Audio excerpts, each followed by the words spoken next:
Hello, everybody, and welcome to the perfect time to record this podcast. Because initially I asked Keelan if he was able to do it this morning, because Monday is my free day, and unfortunately, Keelan has to work. And therefore, he said, no, I only can make it at around 6 p.m., 7 p.m.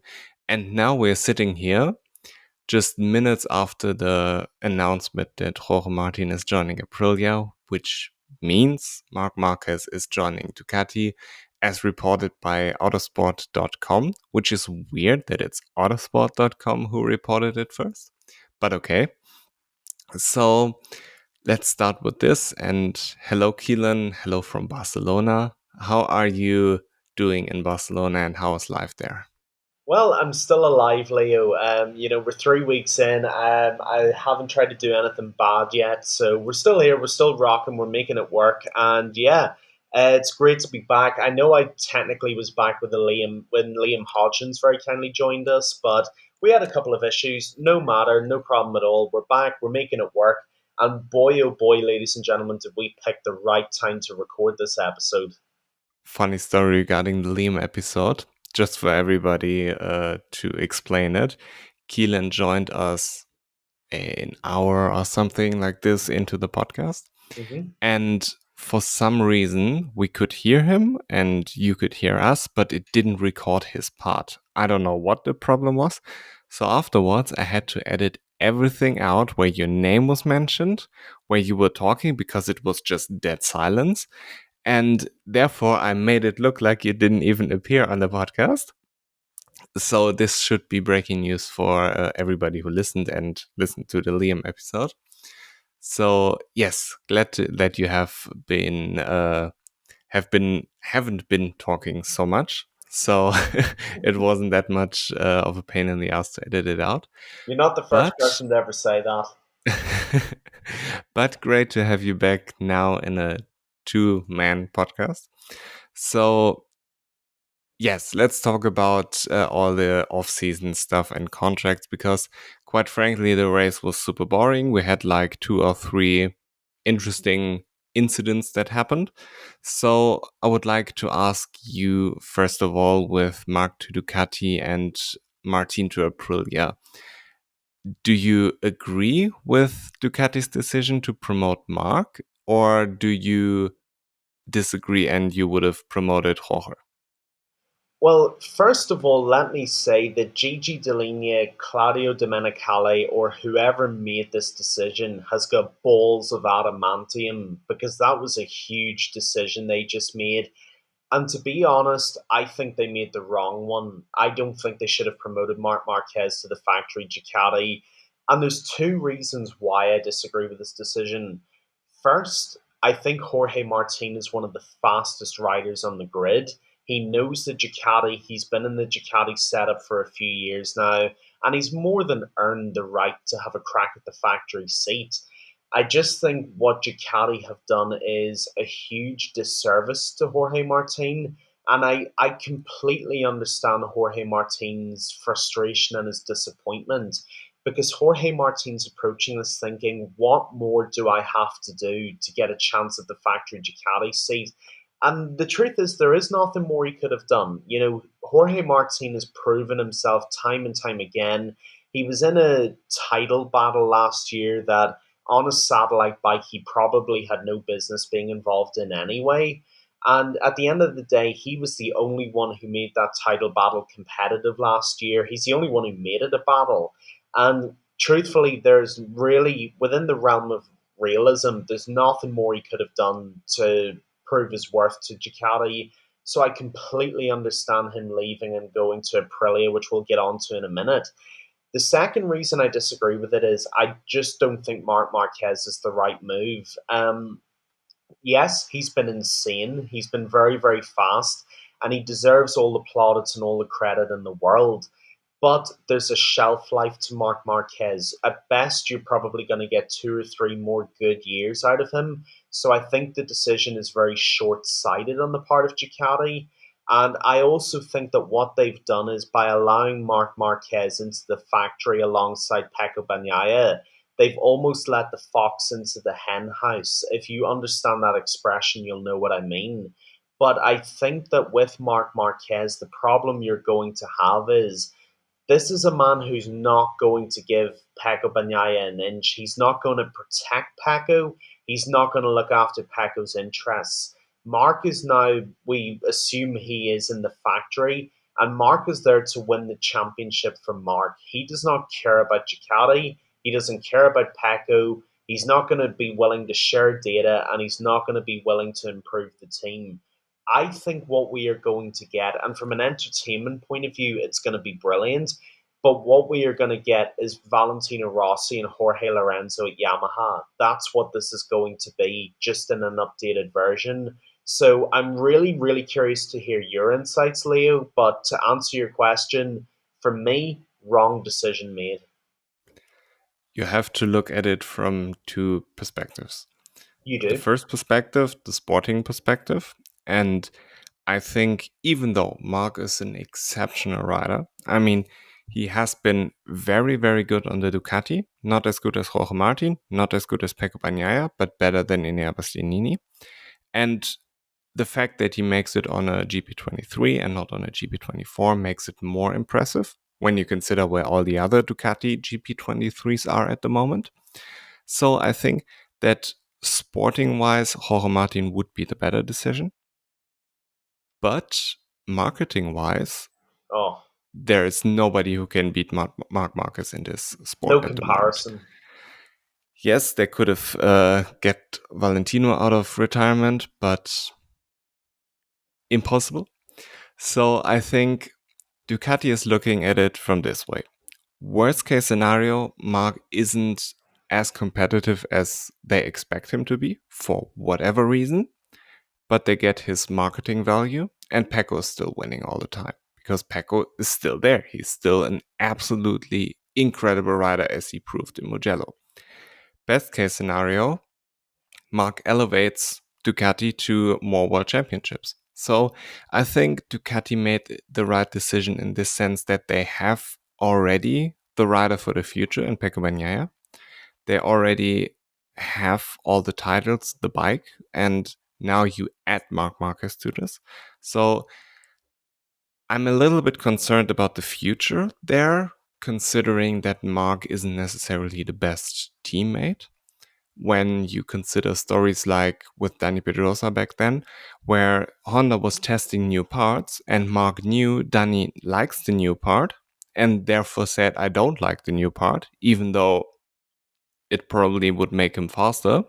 He said, no, I don't like it because then Danny wouldn't get it. And he said, okay, I can override the, let's say, problems with the older bike, which is okay for Honda. But for Ducati and the way the sport evolves, I don't think this is the way to go. So they need to work together as a team, and Ducati needs to manage this properly that it can work out. But as you said, from a sporting perspective, Jorge Martin is the faster rider. He's the better rider. He is the younger rider. I don't necessarily see why you would put Marc Marquez just from sporting perspectives into factory team. But from marketing, I mean, I totally agree. And every disadvantage Mark has, Pecco Bagnaia makes up for it. The only thing that could bite Ducati in the ass is if Jorge Martin and Enea Bastianini both go to Aprilia, which could be possible, that Pedro Acosta, Enea Bastianini, and Jorge Martin are making Ducati's life pretty difficult in the upcoming years. That could be possible. And regarding Aprilia, I think Martin made a brilliant move because it's the next best thing, which is realistic. Yes, there was this KTM rumor, but Brad Binder's manager came out and said that Brad has a contract for the factory team. So difficult.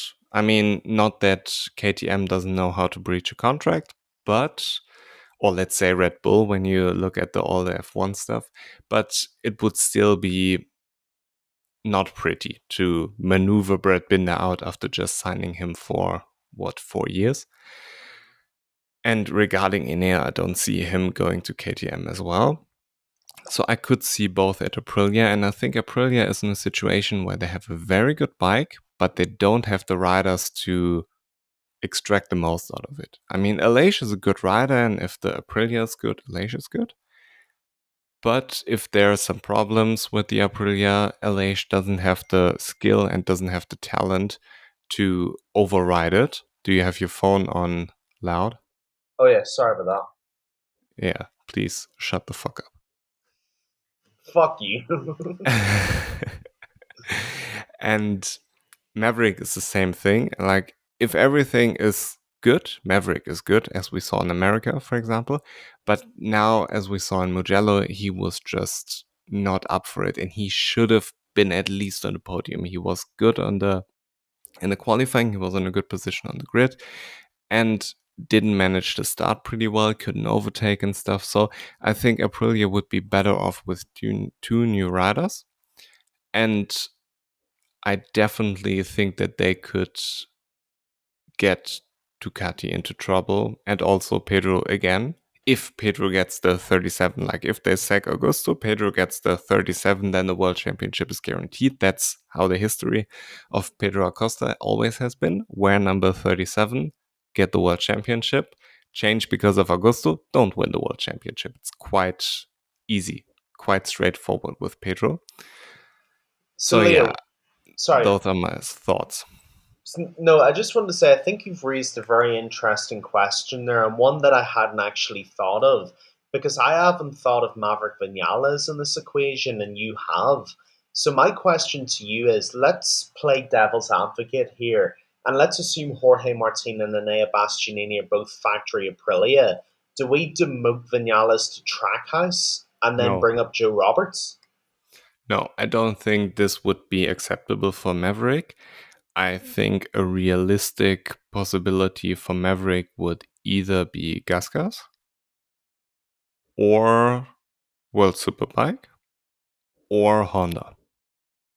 See, I think the problem is if Maverick Vinales is going to get a demotion to a satellite team, he would rather stick with the manufacturer than change manufacturer and go to a satellite team.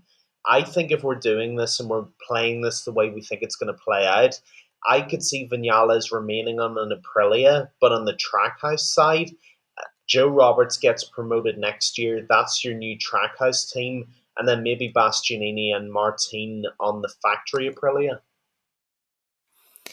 Well, now we're getting into pretty deep waters here because this is like a very, very big if, because it depends on so many factors, you know? It's quite easy to speculate about the top guys because they're the first domino to fall. And then afterwards, but if you arrive at the 16th domino, it's quite difficult. It's like those brackets in March when they play college March basketball. Madness, yes, Yeah, exactly. it's maybe easy to get the favorites right, but as soon as you're like in the third round, then it's impossible to get it right. So regarding Marc, I think marketing-wise, brilliant decision by Ducati, and I think all the disadvantages he brings, Pecco can make up. If they manage those two properly, I think it could very well work out for them because Pecco is still there. It's not like Marc is the only one, and now that Marc is there, and if he's out for whatever reason or not competitive for whatever reason, then Pecco will make up for it. The issue I have sporting wise with Marc is Marc has been the best rider in the world for multiple years, let's say from 2013 to 2019. Hmm. And from 2020 onwards, with his injuries and stuff, other riders caught up to him and overtook him. And I think if you think about Marc Marquez as like a curve, it went up pretty steep, and then it was pretty long at the top of his game because he basically was on top of his game in 2014. 15 had a little bit of the problems with the Honda, but he stayed on top for a long time, and now it starts to go down again. And it could very well be that Mark on a GP25 still is not as competitive as Pecco Bagnaia. Very possible. you know? So therefore, I think Jorge Martin should be sporting wise the decision because he proved to Ducati that he is the best rider after Pecco Bagnaia. He has been inside Ducati for quite a while now, and I think some bridges were burnt there after the Enea Bastianini decision, which at the time seemed like the right decision, but now that hindsight is 2020, yes, he should have been in the factory team and Enea shouldn't have. But I mean, it's all if buts and maybes regarding this decision, and I think Jorge Martin was pissed about this. He was pissed that he wasn't promoted to the factory team for this season, and I definitely think that he is the better rider at the moment and for the future. But Marc Marquez just sells better, and he isn't far behind Jorge Martin. He's still a very, very good rider. Yeah, listen, I'm not going to argue with what you said. I think if you look at it from a marketing point of view, just look at social media, look at numbers, they'll do the top. Numbers don't lie. People might lie, but numbers don't. Marc Marquez brings money, he brings revenue, he brings eyeballs, he brings viewership. And quite frankly, he brings numbers that Jorge Martin just doesn't match. And at the end of the day, that is reality. There's no two ways about this. I still think from a sporting perspective, it's the wrong decision because I think it's short sighted. And I think Mark, with his personality, is going to tear that garage apart because he is not going to play ball as a teammate with Pecco. When it comes to developing the GP25, there's going to be disagreement because Mark is going to say, "Oh, I want this in the bike." Pecco's going to start having problems with him as well.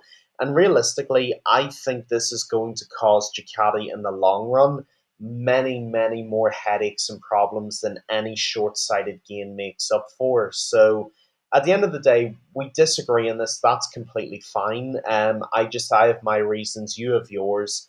But I think if Ducati don't manage this carefully, they will metaphorically high side badly from this. Yes.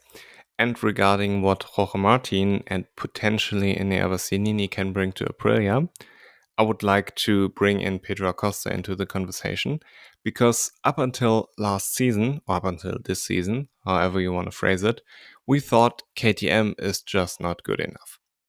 And now all of a sudden, this 19-year-old kid arrived, now 20-year-old man now, and is instantly the best KTM rider. Like Qatar was his adaptation phase, and after that, he was just the best KTM rider. So, which shows us that Brad Binder isn't as good as we thought he would be, and that there's a lot more KTM can and should do in the sport. So I think with Aprilia it's the same. Aleix is not the naturally gifted rider Jorge Martin is.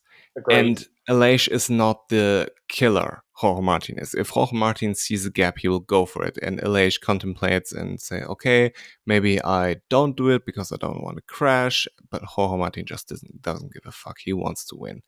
And Maverick Vinales is too much of a diva, where everything has to be to his liking or he will be P15.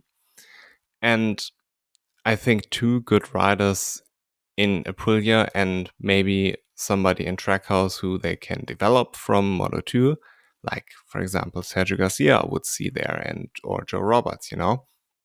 I think Joe Roberts is pretty certain now after Mugello and I'm just waiting for the announcement. So I think that Aprilia can make a huge step with a rider like Jorge Martin, with a rider like Enea Bastianini. And I think KTM will make a huge step as well next year. And I think that Fermin gear will be interesting to see how he develops. But regarding Mark, like if Mark doesn't work out for whatever reason, he will sign a 2-year contract. They can easily throw him out after 2 years and they have Fermin gear up their sleeves. So I think that I wouldn't worry too much about the disadvantages Marc Marquez brings as Ducati because they have many alternatives. Marco Bezzecchi, for example, he's still a very good rider, even though he's complete garbage this season. And I think that they should worry a little bit more about Pedro Acosta and KTM because what he's doing at the moment is spectacular. I'm out of words. I wouldn't have expected this level of dominance inside KTM from Pedro. Yeah, And no, with no, sorry, go Aprilia, ahead.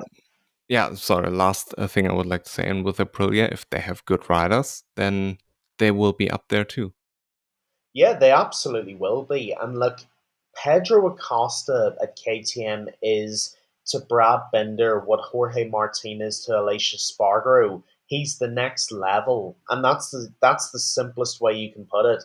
Brad Binder is the Alicia Spargaro of KTM. He's a great rider, and he's a very good development rider as well. But he's never gonna win you a world title. He's brought that bike to being very good, and he's done great work in development with it in conjunction with people like Danny Pedrosa. He's done a very good job. But be under no illusion, Brad Binder is never going to win you a world title, and realistically, he's not going to get you close.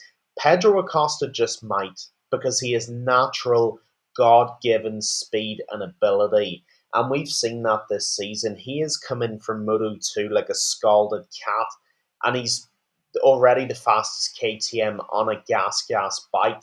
That's absolutely outrageous, and it is the least surprising thing in the world that that factory announcement was made as early as it was. In fact, I'm shocked it wasn't made after 2 or 3 rounds because everybody knew it was coming anyway. At the end of the day, riders like Jorge Martin and Pedro Acosta are the future. They come into the class, they are rapid straight away. And it's one of those things where if you are a factory rider and someone like Pedro Acosta comes in on your manufacturer and your machinery and he's quicker than you, then you are under threat. And you are under threat from the beginning. And if you don't get with the program, he's already miles ahead of you and your history. That's just the reality at the end of the day. Jorge Martin will take Aprilia to the next level. Pedro Acosta is already taking KTM to the next level. I just think that a good rider beside Pedro Acosta would greatly benefit KTM. Like if they have somebody who can explore weaknesses inside the KTM and inside Pedro, both can learn. Because Yeah, when Pedro is looking at the data, I presume he doesn't learn anything new from his peers, because first of all, what do you want to learn from Augusto and Jack Miller at the moment? Like, what are they doing? And the third thing is he's already so much faster than Brad Binder. I I don't mean, this see how Brad Binder provides any benefit to Pedro Acosta. But a Jorge Martin, for example, or in Bastianini, or whoever, maybe would. So this could be very, very interesting. Yeah, most definitely it could. And the thing is with MotoGP is that we think of motorcycle racing as an individual sport. And it is. It is an individual sport. But within a broader context, it's also a team sport. You have a teammate, you have a garage of mechanics and analysts and engineers working to make you as competitive as you can be. And usually, if Pedro Acosta was like any traditional rookie and he was a little slower, I would say someone like Brad Binder would be a huge help to help him learn the bike, to help him develop. But Pedro Acosta is so much faster than Brad Binder that, like you said, you took the words out of my mouth. Brad Binder is no use to Pedro Acosta because he can't tell him anything that's going to make him any faster. Pedro Acosta is already streets ahead of Brad Binder in terms of pace. At best, Brad Binder is there to keep that bike steady, to keep it developing, and to keep it going good. And then at that point, it's basically go away and let Pedro Acosta do the rest. Because Pedro Acosta already knows how to make that bike fast and to contend for podiums. So that kind of begs the question of what is Brad Binder there for anyway? Yeah.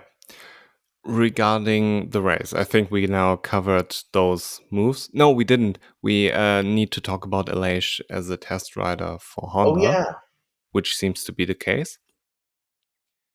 I think it's a good move. I think Aleix has a lot of experience developing shitty bikes. He rode those CRT bikes and made them very, very competitive. And he wrote the Aprilia, he wrote the Suzuki, so I think definitely he has a lot of input for Honda. And I think Honda is making good moves. Luca Marini is not as naturally gifted as other riders, but his strength is that he finds a way to be fast because he isn't naturally fast. And Elish has a lot of experience. I don't mean this as an insult. It's just two different ways to get to the same goal. Nobody will agree when you say Luca Marini is more talented than Jorge Martin. I mean, or Fabio Quartararo. It's quite obvious that he isn't. But Luca Marini has a different approach, which is very, very good for Honda at the moment. That he finds a way to be fast on this bike, making the bike fast, and not Mm. being fast, if that makes sense. And Elish brings a lot of input. And if KTM sacks Jack Miller, I think Jack Miller would be perfect for KTM as well. Because, and not for KTM, I'm sorry, for Honda. And I think for the same reason, Jack Miller isn't as naturally gifted as Pedro Acosta, but he has the experience, he can develop a bike, and he has a feel for the motorcycle. That's what his strong point is. So I think Honda is making good moves at the moment, knowing that they aren't competing for titles, but are here to develop the bike. And everything you will learn from this bike will more or less translate into the new rule set because it's not that different, not as different as I hoped it would be. So I definitely think that Honda made a brilliant move by signing Aleix as a test rider Yeah, to and be by honest, signing Joan Zarco. it's the smartest thing Honda have done in about 4 or 5 years is signing Alicia Spargaro because he's a great rider, he's a talented rider, and he's an intelligent rider. He understands the machinery that lies beneath him, and he's able to point out things and he's able to say, right, power delivery's not good here. We need to change this. The front end, the feel isn't good. We need to do this, that, whatever it is. So for Honda, I completely agree. It's an absolutely brilliant, brilliant signing. And hopefully, in maybe 2 years, 3 years, their bike will be competitive again. And Alicia Spargo is the perfect person to do that. Quite frankly, I'm shocked Aprilia are letting him go. I would absolutely keep him on board to develop that bike and to keep it going the way it's going. But hey, Aprilia's loss is Honda's gain without doubt. As far as the Jack Miller stuff goes, I mean, he could be a good fit. But to be honest with you, whoever signs on to the Honda project, they are going to be riding at the back of the grid, and it's going to be a season of collecting data and hoping you do something. That's all it's going to be. To be honest, I would rather see Jack Miller in World Superbike competing for wins than wasting his time at the back of the grid in MotoGP because I still think he's good enough to do something really good with his career. And I don't think wasting his years at Honda at the moment's the right move, but that's just my 2 cents. Well, the thing with Jack Miller is he's Australian, and after KTM let Remy go, he's the only Australian now on the grid, and he's young enough to carry on for a longer period of time, I would say. So I think it's definitely in the sport's interest and in Dorna's interest that Jack Miller remains on the MotoGP grid. Because if not, then all of a sudden we only have Spanish and Italian riders. Like, look at the top 10 from this race. I mean, oh, wait a second. I had the wrong sheet open. I need to have my MotoGP side open here, but it was on Moto3. So, Brad Binder was the best non Spaniard and non Italian rider in P10. you know? And the second best was Miguel Oliveira in P14. You know, they need to have different riders on the grid from different nations in order to sell the sport because it's still important that you have Australian riders. It's important that you have somebody like David Alonso because he is Colombian, even though he was born in Spain because his parents are Colombian. And now, after talking to Liam, it makes even more sense to me because he said Colombia has been nuts over David Alonso, because they see this flag and they don't care that he's born in Madrid, you know? So I think it's very important for the sport because it's an entertaining sport. We always pretend like motorsport is for developing motorcycles. No, it's not. When are you going to ever see what we are seeing in MotoGP now on the street? It's just a marketing tool. It's to sell motorcycles, first of all, and it's to make entertainment, because entertainment sells. And I definitely think it's important to have an international grid on the world stage because it just makes it more interesting for people from different nations. And I think it would be great if Ayogura, if Joe Roberts, if Somkia Chandra will get rides in MotoGP. And eventually Colin Vaya and eventually David Alonso. I think this is important. Yeah, And Jack Dixon, absolutely. even though Jack Dixon, sorry to interrupt you there, I forgot about Jack Dixon because he now took a shit again after being quite good in Catalonia. Even though Jack Dixon is not going to compete for world championships, it's better to have a Brit in P17 than fucking Augusto Fernandez, you know? Yeah. The result is the same for Gasgas if they would have signed Jack Dixon or if they would have signed Augusto Fernandez for next season. Result should be the same. Yeah, I mean, it's a very good point to make. And I was actually speaking with someone about this the other day. I can't remember who, but I was talking to someone about this. And I said, diversity on the MotoGP grid is more important than it has ever been and probably ever will be. Because, Bring look, the gay and the trans motherfuckers in. oh, for fuck's sake, Leo. Yeah, bring the Transformers or whatever. I don't care. I don't mind. But yeah, I do think diversity in terms of nationality, ability, it is so important to have different international representation. Like you said, Brad Binder being the best non-European, non-Italian in P10, that's not good for the rest of the world. It just isn't. We need UK, Irish riders, we need American riders, we need Australian riders, we need riders to represent other parts of the world. And you named some great names there. Iagora, give him Nakagami's seat. At least he'd make it a bit interesting. You know, Well, the thing is, he was offered the seat a couple of years ago and he declined smartly. Yeah, that is true. He did decline it, but someone like Iagora in MotoGP would be great. I would rather, although I love the guy and I'm never going to criticize him, I'd rather see Remy Gardner trailing around the back of the grid than Jack Miller, because at least it would be maybe a little bit more interesting. But we have to support international riders because I mean, I get with the Liberty thing, the dynamics are changing and hopefully they will be. But if you look at the current MotoGP grid, 90% of the grid is either they're from two like nearly neighboring countries, Spain and Italy, and no one's gonna care and no one's gonna be invested. That's why I want Joe Roberts on an Aprilia next year. That's why I want Iagora or Somkiat Chantra in the Idemitsu seat that's currently occupied by Nakagami, because we need more riders from different parts of the world or the sport is going to continue to struggle. As much as I don't like it and as much as I don't like the product, it's something F1 does very well. They have a great globalized representation. They've got drivers from Holland, from the UK, from America. They've got all the markets covered, and I'm hoping MotoGP does the same.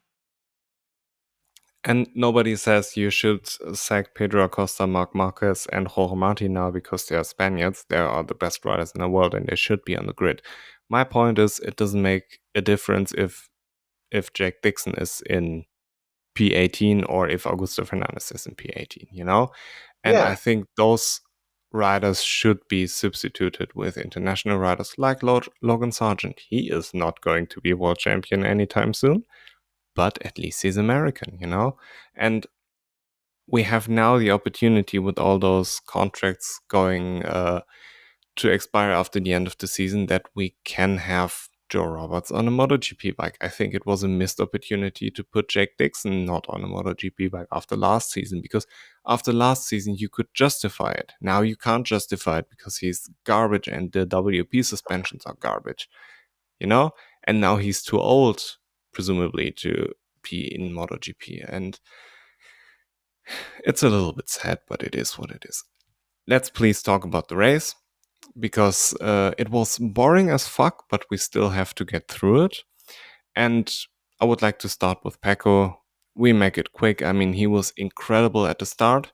He had a good line, and those were basically the only two interesting corners in the whole race for Pecco because he was on it in the first corner, took a risk in the first corner, and he overtook Jorge Martin into turn two. It was very, very nice, and then just managed the race from the front. Every time somebody came a little bit closer, he would pull a gap on them. He was just in total control, like Jorge Lorenzo used to be, and it reminded me a little bit of Jorge Lorenzo 2018, just with the difference that he was almost like a minute faster. It was like 53 seconds faster than Jorge Lorenzo was back then. And it was just amazing. He was the best rider. It wasn't spectacular, it wasn't entertaining, but he was the best rider on this day. Yeah, he was absolutely outstanding. Overtake at the beginning was absolutely epic. The end. That's the beginning and the end of Pecco Bagnaio's race. The overtake was insane. He dominated the race itself. And yeah, he deservedly won because he was the best rider by a mile. And then, yeah, next question. Enea Bastianini, what did you think of him? Very impressed by Enea. And I think what we saw with Enea Bastianini finally this year was Enea's big strength, which is conservation and an ability to last to the end of the race. And one thing Enea does almost better than nearly any rider on the grid is that where most riders on the grid start strong and end weak, Enea starts weak and ends really strong. It's a very weird intercorrelation. If you look at the end of the race, obviously he was hunting Jorge Martin down in the last lap. Enea had him at every single corner, every turn he looked quicker. He had a tighter line. He was better. He was smoother. Everything you can think of, Enea was better than. And that turn in the last turn to overtake Jorge Martin was so beautifully executed. It was just a thing of beauty. And quite frankly, I was really happy for Enea because we've had all this talk about the factory Ducati seat, about Enea losing his job and all this kind of stuff. And Enea's kind of been, you'll know this, that meme of the guy sitting at the bottom of the sea, forgotten about. That's Enea Bastianini this year. He's been the forgotten man. And quite frankly, I was delighted that he got on the podium because he deserved it. He had a great race, and the overtake was spectacular. And arguably, he was the most entertaining rider. Arguably, He yeah, you could overtook make that he point. overtook Marc Marquez and Jorge Martin. I mean, this is two overtakes. He had a good start, and the only issue I have with him is that afterwards he said like he was woken up by Marc Marquez after he overtook him. Like, dude, you're racing a motorcycle. Why aren't you awake already? And we always think about Enea as you said, the guy who can manage his tires, and if he get a good start, then everybody else is in trouble. And now he has been on the front row a couple of times and never really made something out of it. For example, in Qatar, and it was always a little bit like, you know. But now, for the first time this season, you could see what Enea was capable of, and it it was good in this sense. But this is sadly what we expect from him. So therefore, it's not as spectacular as maybe it would be if another rider did it. Mm. Yeah, I agree. And the problem for Anaya is he needed this kind of performance in the first couple of races of this season. It's come much too little too late. As impressive as it was, and I like Anaya Bastianini, I am a big fan of his, but he needed this performance in the opening race or the race after the opener. Getting it at Mugello, where Ducati is historically very strong, is just too late when you've got all this noise going on around you. So I'm happy for Enea, but at the same time, I feel sorry for him. It's a bit of a conflicting emotion, but in terms of the race itself, I thought he was bloody brilliant. Talking about this race gets me tired again. Same. Regarding his last corner overtake, this was also very spectacular, and totally unexpected that he would overtake Jorge Martin there. And it felt like he caught Jorge napping a little bit because he should have known better. But it is what it is. And I think Jorge was good this weekend after crashing in the sprint and just seemed a little lazy in the last corner. But after all, he managed his lead in the World Championship quite nicely. He didn't have the pace of Pecco. Yes, he should have been P2, but I mean, at the end of the day, it was a solid Sunday after crashing in the sprint yesterday. Yeah. And at the end of the day, that's all you can say about Jorge Martin. He had a decent weekend. Obviously, crashing in the sprint was anything but ideal, but his race was good. It was one of those races where you just didn't have the pace of the leader. They happen to everybody. You accept it and you move on to Aston in what 3 weeks' time. Yeah, look, at the end of the day, that's it. He just didn't have the pace. Should have been P2, takes home P3. He lives to fight another day. So that's really all I can say about Jorge Martin. What did you think about Mark this weekend? I thought Mark was very good. I do think he was very, very good. And I think that his start to his Ducati career has been extremely impressive. Now, how long that lasts or what way that goes, I don't know. But I will say I think he's meshed very, very well with the GP23. I think he looks really good. He looks comfortable on a bike, probably for the first time since 2019, 2018. And as much as I have historically not been the biggest Marc Marquez fan, it's good for the sport when Marc is good. So I'm happy for him. I respect what he's been through, and I think the fact that he's competitive to the extent that he is on a year-old bike, I think it says a lot about Marc Marquez. So overall, very, very impressed, and all due credit where it's deserved. Yes, and I really enjoy that we see the positive side of Marc Marquez now because we have been used to him dive bombing and being over the limit on the Honda, and now we just get the good part. You know, we get Mark fighting for podiums, we get him overtaking, we get his aggressiveness, but he's not overly aggressive. And I think the weekend in Mugello was a very, very nice display again. And I'm all here for it because it just makes the sport better, it makes it more entertaining, and I quite frankly enjoy watching Marc Marquez again because he is just an incredible racer. And yes, he didn't have the pace of the GP25s yesterday, but it is what it is. I mean, he still didn't do anything stupid. He collected his points. And if you accumulate the points over the weekend, he probably has more than Jorge Martin now. So, I mean, how much do you get for a P2 in the sprint 9, right? And he was fourth, Yeah, so he get 13 points, which makes 22, and yeah. Jorge has 16. So, I mean, yes, Pecco was unbeatable this weekend, but it is what it is. Yeah, and the great thing about Mark as well is he's because he's happy and because he's not having to worry about a bike trying to kill him every weekend. We're seeing a personality that we never knew he had to begin with. When he's got a podium or when he's finished a race well, he's doing these awful, awful white people dances, which I don't endorse and I'm not saying I agree with, but he's showing personality and he's showing a reason to be invested in the sport.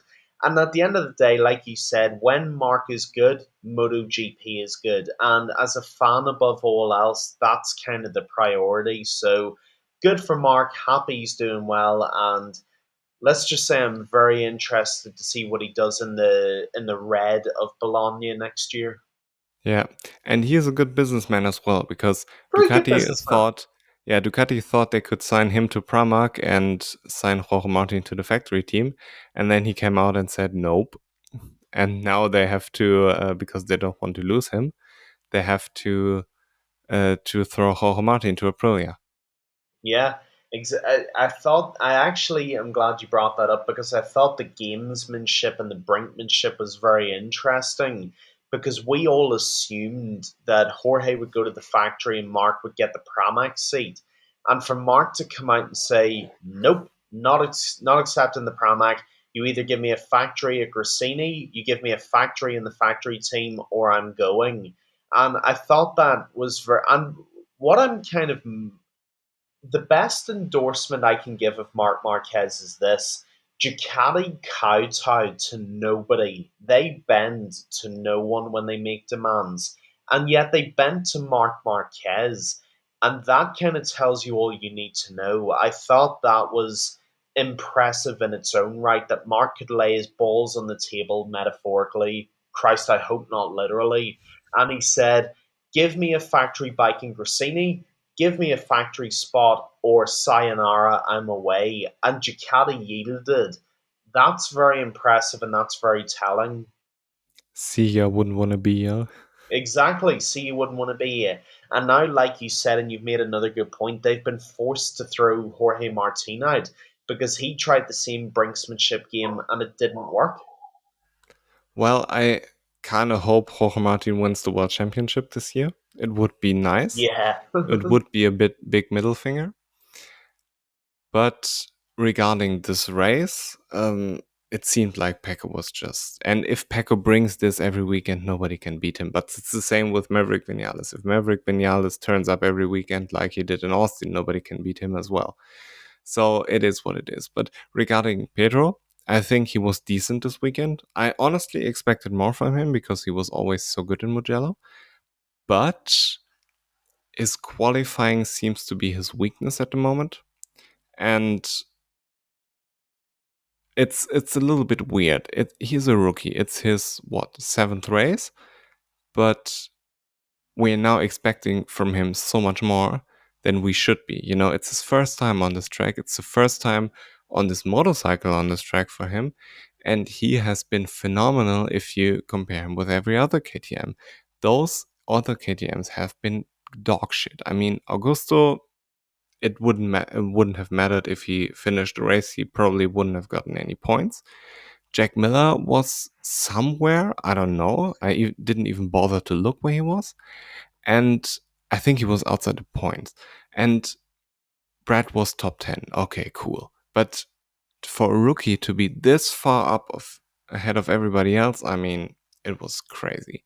And I think Pedro managed it well after crashing 2 times. And now he's fifth, fine, and can go to Assen with a lot more experience because it's worth more than crashing, you know?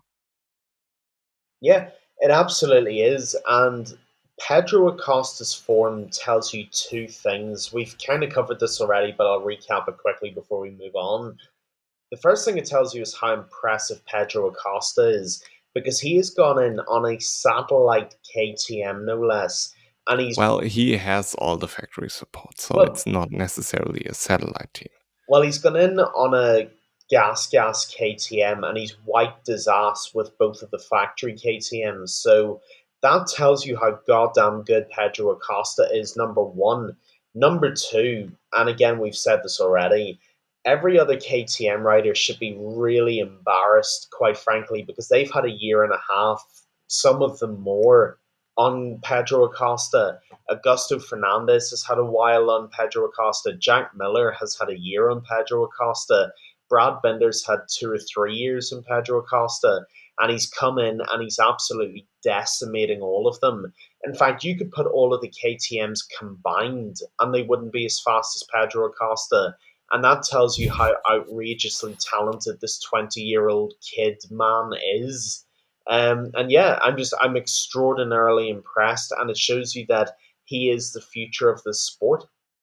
Yeah, definitely. And I think if he gets number 37 back next season, it's good night for everybody Oh, it's else. over. It is. I don't care if it's 93, 63. All that matters is the number 37 in this championship. And if it's Pedro Acosta, it's like Thor with his hammer, and it's over for all you bitches. 100%.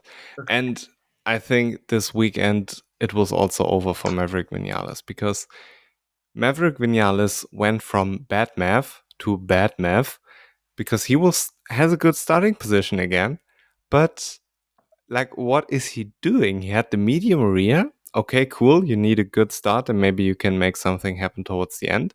But now he didn't have a good start, was stuck behind Frankie the whole race, couldn't overtake him, and has basically no result again. Yes, he had a couple of points, but at the end of the day, he won't remember his Mugello performance.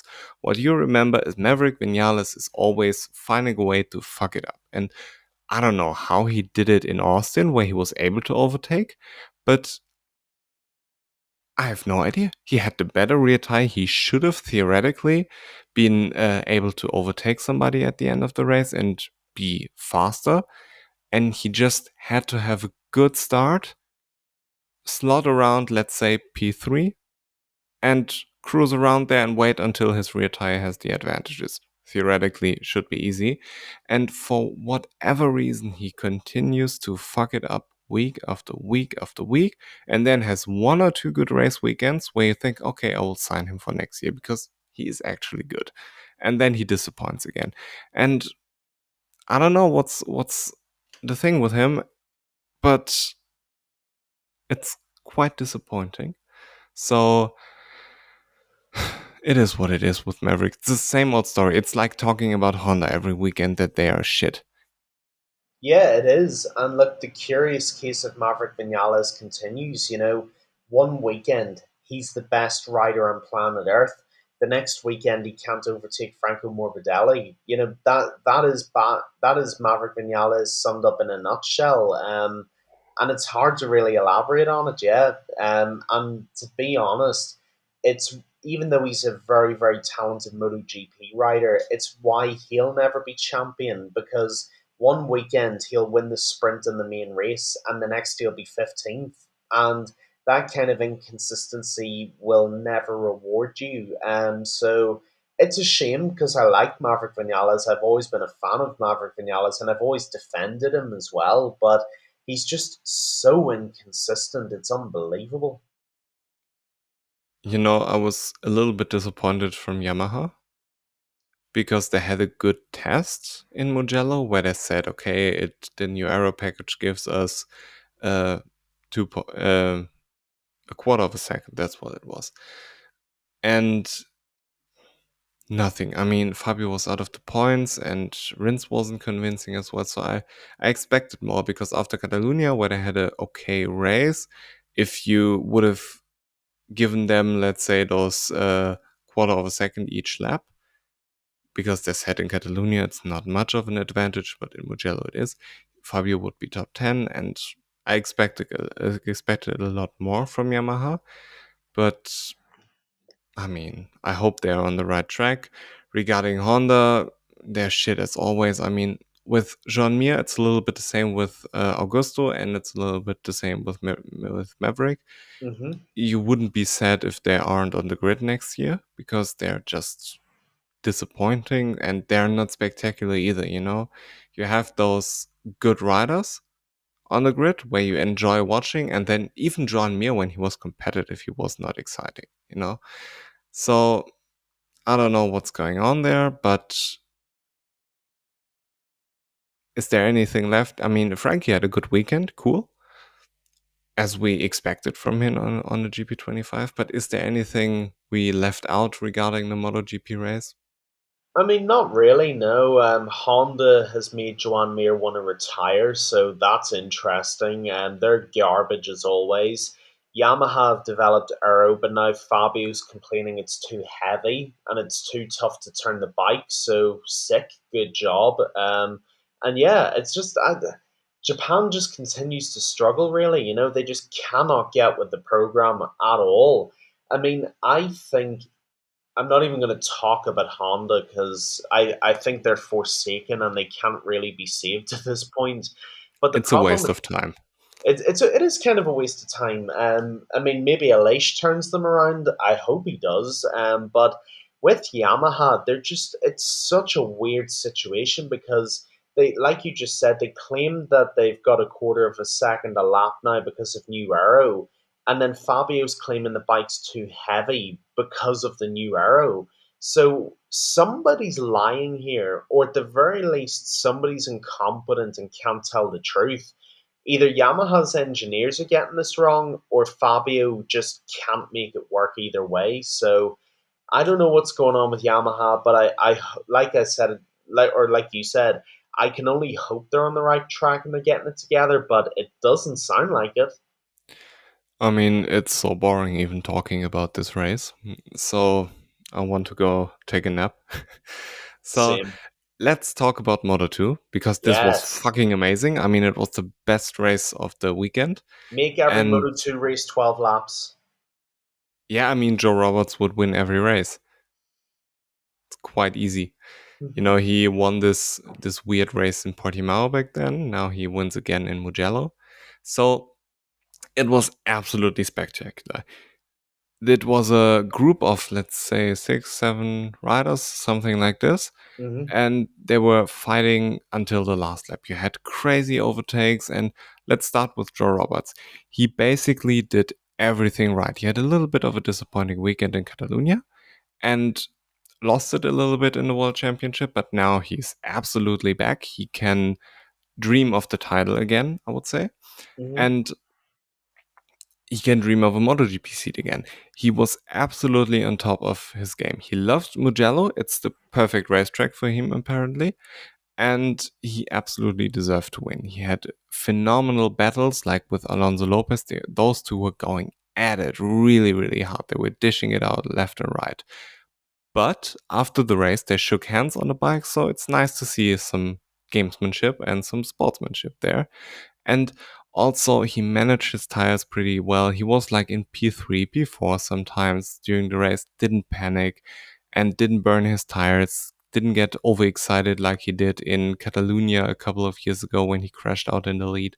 So he was very, very good and pushed when he needed to. I mean, phenomenal. And this is like the type of ride which gets you a MotoGP seat. And if I was Trackhouse, I would sign him right now because now you can justify it.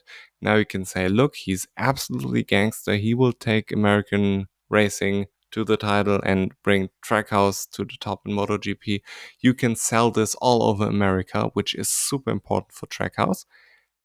And if you wait too long, it could be that you can't justify it anymore. So I would absolutely sign him right now. What else is there? What else do you want to see from Joe Roberts, you know? And also Mano, he was super competitive. He was super good. And I really, really enjoyed watching those two battle it out at the end of the race. And I mean, if Manu would have won, I would be equally happy because he just deserves it. He took a very, very difficult route to get where he's now, and I absolutely enjoyed watching him race. So, I mean, it was a very, very good race. What did you think about Joe Roberts? Well, you know I'm a big Joe Roberts fan anyway. I love Didn't the you pick guy. him for something in Yeah, our preseason? yeah. I picked him to be my disappointment of the year, so that shows you how much of a fucking idiot I am. Did you do it this year or last Yeah, year? it was this year. I think I picked him because he's basically let me down a couple. You know, with the couple of years he was at Trans, I thought he would kick on and he'd win the Moto2 title, and he was basically nowhere. So when he went back to the American racing team, I picked him to be my, and I'll own that. I'll own that I was wrong. I had him to be my disappointment of the year, but boy, I was not disappointed on Sunday. First of all, one of my favorite Moto2 races that I've ever watched. One of the best Moto2 races in the last 2 or 3 years. It was brilliant from everybody. Really, really enjoyed the race. It And looked Joe, like a Moto 3 race at times. it did. It looked like a more powerful Moto3 race. That's exactly what it looked like. And I loved every second of it on track. You know, Joe Roberts was really good. The lines that he took on that bike were perfect. They were just like butter. They were so, so smooth and so perfect. And the battles with Manu Gonzalez were brilliant to watch. He was smooth. He didn't panic. He took his time. He knew he had the pace and he knew he had the line going in and out of the corners. And then even when it came to Alonso Lopez, it was the same story. He had him where he needed to have him. He had the pace. He had the tire. And he just ran a beautiful, beautiful, entertaining race. And I enjoyed every minute of it, not just from Joe Roberts, but from everybody. I enjoyed it from Sergio Garcia from Ayagora. I enjoyed it from Manu Gonzalez and Alonso Lopez. It was just a great race and a great advertisement for Moto2. But like you said, in a wider context and in a wider picture, that with this break that we now have between now and Assen, this is the time to give Joe Roberts his MotoGP opportunity, because if you don't, it could be like the Jake Dixon and it could backfire to a point where you can't justify it at the end of the season. So if I was Justin Marks and I was Trackhouse, I would announce the signing of Joe Roberts for 2025 for MotoGP Aprilia, and like you said, Leo, you've hit the nail on the head. You can market the hell out of that in America. You know, the next American, the next Ben Spies, the next Nicky Hayden, God rest his soul, you can market that and you can say, listen, this is the product that we have, and we have one of our own in the premier class of it. There's no way that doesn't sell. There's no way that doesn't resonate.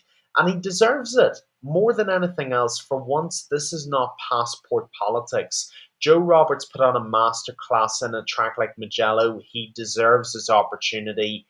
Give it to him. Absolutely. And you know who was also very, very good in my opinion? It probably surprises quite a few people, but I thought Sergio Garcia was very, very good I thought he was very good. because yes, he didn't win, he wasn't on the podium, he wasn't spectacular, but this is a title winning performance because on days like this where you aren't competitive, if you throw it away, that's how you lose a world championship. But if you are good, not great, but good, get a couple of points, everything is fine. A P4 is way more valuable right now than a crash. And what else do you want? If he isn't able to win, he will get the points he can. He was aggressive in the last laps and made sure he gets those points. But there's no point in ending in the gravel and joining Darren Binder. I mean, he did everything he could and not more, which is fine. And in my opinion, this is a very mature ride. This is a very, very good ride when you want to win a world championship, because you have those moments where Joe Roberts isn't good and he is like in P9, P8, whatsoever he was in Catalonia. You have those race weekends where Alonso Lopez crashes.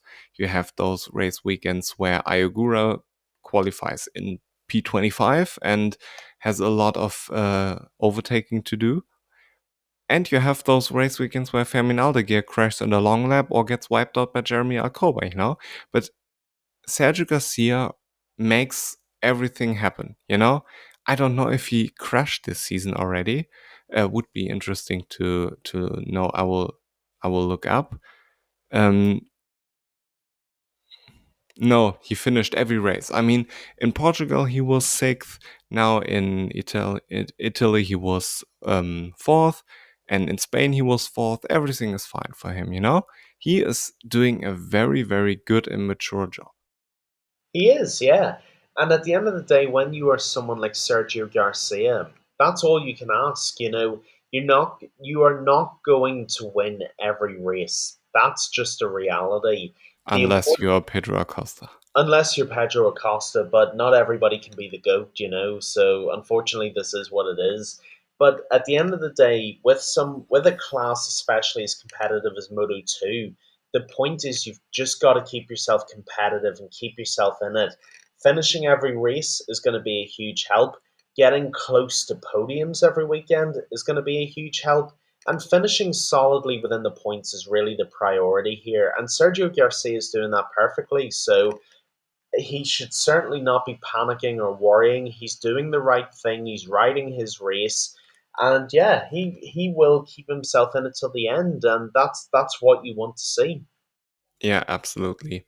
I was a little bit disappointed with Ayagura after his start, where he had a very, very good start. I expected a little bit more from him, but he fell back and wasn't really competitive towards the end. But there are two things I would like to talk about. First of all, Darren Binder. And I think we can agree that we saw this one coming from a mile away. Like, as soon as I saw Darren Binder the top five, I thought, okay, this is is going to end in a crash. So, did it surprise you? And no, no, it Yeah, didn't. Not even a little bit. yeah. So, yes, he is back at it again.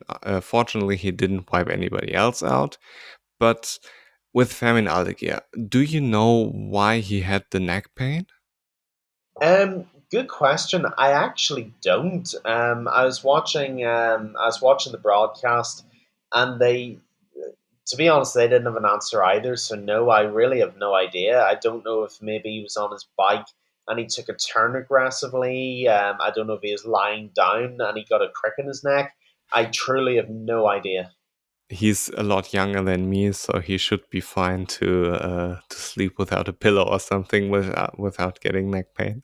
He should be able to sleep in a hammock and live with it.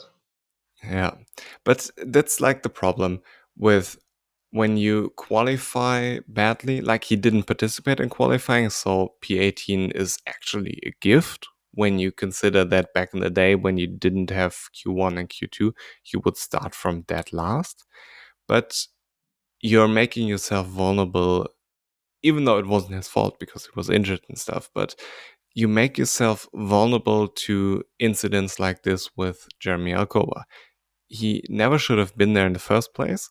And those things start to accumulate. Now he crashed in the long lap. He had the double long lap in Portimao. He had those mistakes in America. He had the tire management mistakes in Qatar. So very, very up and down season for him. And every race weekend he seems to have the pace to win. But for some reason he doesn't. And you know, yes, it wasn't his fault. I don't know what he had. I don't know why he had it with his neck, but he's now like 55, 56 points behind Sergio Garcia, and it's very, very tough, you know? And So it and I I was going feel to for say him. it also raises the question: did Pramac sign him too early? Well, that's the big thing. Like, if he didn't sign the contract at the end of last season, would they sign him now? Or would they say, no, we are signing Sergio Garcia now? Or would they make a case for somebody else, whatever? Yeah. I think what I love about Moto2 this year is, and I think we've discussed this already, I'm not sure, but what I love is with these new Pirelli tyres are they've been a great equalizer in the championship. And where you had Fermin Aldeguer dominating the tail end of last year, you have people like Joe Roberts who are good again. You've got people like Sergio Garcia doing well. Ayagora's back at the front. And what I love about this season is going to be a real test of Aldeguer's mettle. Can he come back? Can he prove everybody wrong? Can he still come back and maybe win the title? So I'm very, very excited to see the way Moto2 shakes out. And I'm actually quite grateful to Pirelli because they've done a great job at equalizing the playing field. I think Pirelli made Moto 2 better and Moto 3 worse. Yeah, that's actually probably a pretty good way of putting it. The thing with Pirellis is you could race them for two race distances. You could set the fastest lap of the race at the last lap. And from my understanding, if you go 100% for every lap, you get the gaps which are natural gaps between the riders. You know, you rarely get those battles in Moto 2 with the Dunlops where you are in the last lap and don't know who's going to win. So if you have to manage the tire, your pace advantage is pretty useless in the first half of the race, I would say. Or you risk running out of tire in the later part of the race, which is also very interesting, you know? So I think this actually condensed Moto 3 in a way, and not Moto 3, I'm sorry, Moto 2, which is now more entertaining. It's a little bit like those races in Phillip Island in MotoGP, because Phillip Island is so demanding on the tire that you get riders not pushing for a long period of time, and those packs form, and the same happens in Moto 2, I would say. And going to Moto 3, it has the exact opposite effect. If you have somebody like David Alonso doing what nobody ever has done in Moto 3, which is breaking away in Mugello, you know, it's virtually impossible. you could not do it with the Dunlops. And I don't know if Alonso is just better than everybody else, or it's the tires which allow him to be better than everybody else. But to do what he is doing in Moto 3 is just, I have no explanation for it. I can't wrap my head around it because I've watched Moto 3 since the beginning of this class, and nobody was ever able to do it except Danny Kent and Joan Mir in Germany. You know, those are the only tracks or the only races where I remember somebody really breaking away. And now David Alonso is doing it almost every weekend. You know, he has 7/10 of a second to P2 in most sessions. It's crazy. He is so much better. And to you could really see when he was in front and he was stretching this group out. I mean, I can't even I can't even go with the sentence where I want to go. But he is pulling this group apart. It's crazy, you know? And, you know, Colin Vire, he was the next best thing this weekend. He was absolutely amazing. And you could really see as soon as Yamanaka was in P2, Alonso was gone because Yamanaka couldn't even keep up with him in the slipstream. And apparently, the slipstream is worth up to 3/4 of a second in Mugello. And Hmm. Alonso broke the slipstream. How crazy is this? I mean, he was 8, 9/10 of a second faster than Yamanaka at this point. So I don't know what happened there. As Ivan Otola and as Colin Vire were chasing him, the difference wasn't as high. But it's the same as in Catalonia. Yes, you can keep up with him because the slipstream is worth so much, but you can't overtake him. And like what Colin did there at the end of the race was just spectacular. I mean, he was so fast and he still couldn't catch him. I mean, what's this? I mean, it's crazy. I mean, I gotta say, I am running out of words and superlatives to describe David Alonso because this kid is freakishly fast. Like you said, to not only to break the slipstream in Moto 3 is one thing. To break the slipstream in Moto 3 at Mugello is something completely different entirely. That is an incredibly impressive achievement on its own merits. And he is so quick and he is so damn good. In fact, has Alonso won every Moto 3 race this season so far? Because he's won five. No, he didn't win everything. Then Olgado won. Then in Jerez, Colin Vire won. Are those the only two other winners? I think so. I'm not quite sure about Le Mans at the moment, so let me look it up. Wait a second. Because I know David Alonso's won like a high majority of the races Yes, anyway. definitely, but he didn't win every race. So he definitely won in Qatar. Hmm. Let's look this up.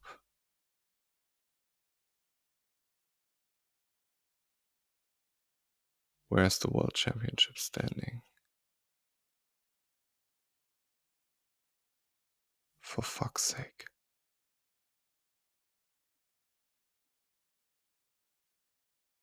Um. I think he's won five of seven. I Yeah. could be Well, he wrong. won in Catalonia. He won in Le Mans. He didn't win in Jerez. He won in America. He didn't win in Portugal, but he won in Qatar. So yes, he won every race except two, which is absolutely crazy. I mean, how impressive is that? You know, that's form that I don't think we've seen since what, Pedro a few years I ago. mean, even Pedro wasn't this dominant. Pedro won three out of the four races at the beginning, and the first race was where he was in second. And then he managed quite well, finishing P8, P9, won in Austria again, and then managing again. And then towards the end of the season, he started being more dominant again. The famous race in Portimao, where Darren Binder wiped out Dennis Foggia. But it was getting a little bit tight towards the end because Pedro started making some mistakes like he did in Aragon or like he did in Silverstone, where he wasn't necessarily up there, which is, let's say, normal if you're a rookie. Hmm.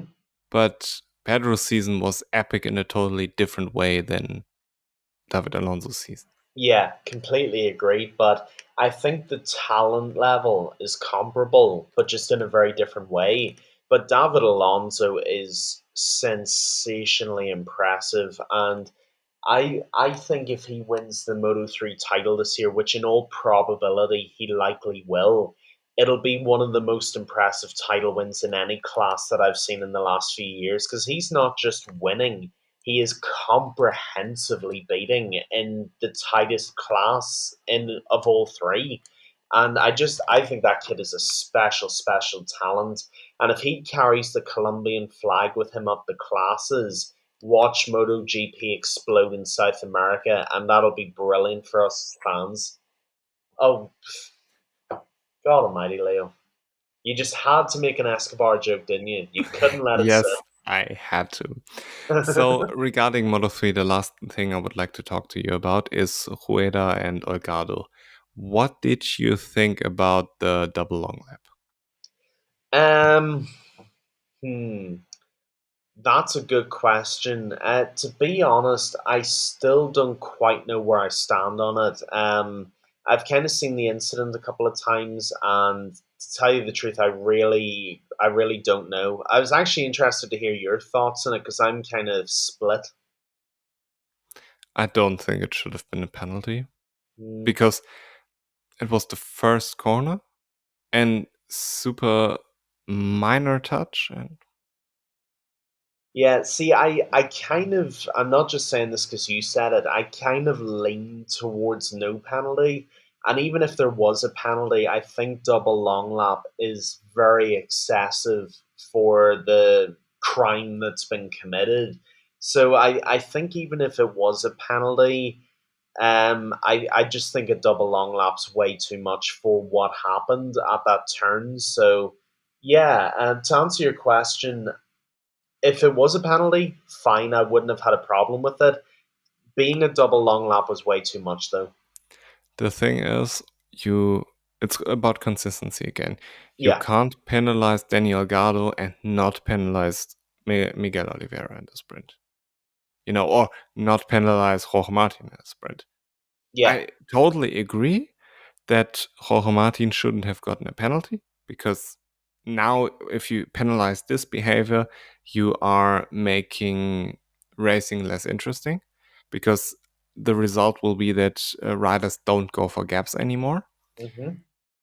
And those two incidents I would consider racing incidents, but the Miguel Oliveira one didn't because there was no way he was going to make the corner, even if Fabio wasn't there. So to me, it's not necessarily a good decision there by the stewards.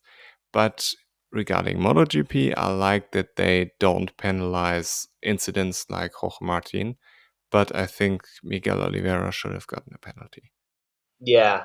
Yeah. I just think with Miguel Oliveira, I know we didn't really touch on this. It was just so stupid and so reckless, and he completely ruined Fabio Quartararo and his bike by doing it. So yeah, the fact that Oliveira wasn't punished was quite frankly shocking to me because any other rider gets punished for that, and they should have been. The fact that Oliveira wasn't punished was insane. Yeah. So, due to the lack of excitement in MotoGP, we had a shorter podcast than usual. And I really appreciate you being back on. It has been a while now. It's been I too think, long. It's been too yeah, long. I've missed it. yeah.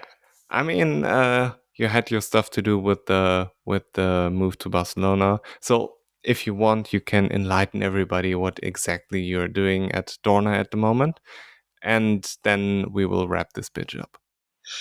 Yeah, absolutely. So, for people who are interested or not, I get it either way. Basically, what I do is I got a job with Dorna in the World Superbike division of Dorna. So, it's not MotoGP, it's actually a World Superbike job.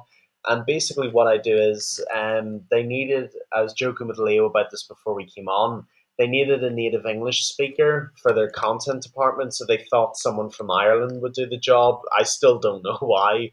But basically, what I do is I produce web content, race reports, reactions, covering tests, covering events. And basically, the articles that you see on worldsuperbike.com to do with, Jonathan Ray, Kawasaki, Toprak Razgatlioglu, I help out with those basically. It's not earth shattering, I'm not curing cancer or feeding famished people in Africa. That's my job. That's what I do. But I'm incredibly grateful for it. I'm very thankful to Dorna for the chance. I've had the chance to meet some brilliant people already, and it's great experience as well. We're learning all the time. We're always growing and developing, and yeah, let's see where it goes. Will Hopefully, you not be high in siding. Will you be in Misano any chance? No, unfortunately not. Because my job's like web content, basically article writing, I don't think my job has provisions for really going to the track and stuff. I actually wanted to go to Donington because I thought that would be brilliant. But yeah, if I'm ever able to get to a track, I will of course try to because I would love to. And I want to get Top Art Razgali to sign a helmet for me or something because that would be sick. But yeah, that's to give everybody the overview. That's what I do basically. Yeah, and it's cool. It's been good so far. Nice to hear. So, thank you very much for joining me, and goodbye, everybody. Adios.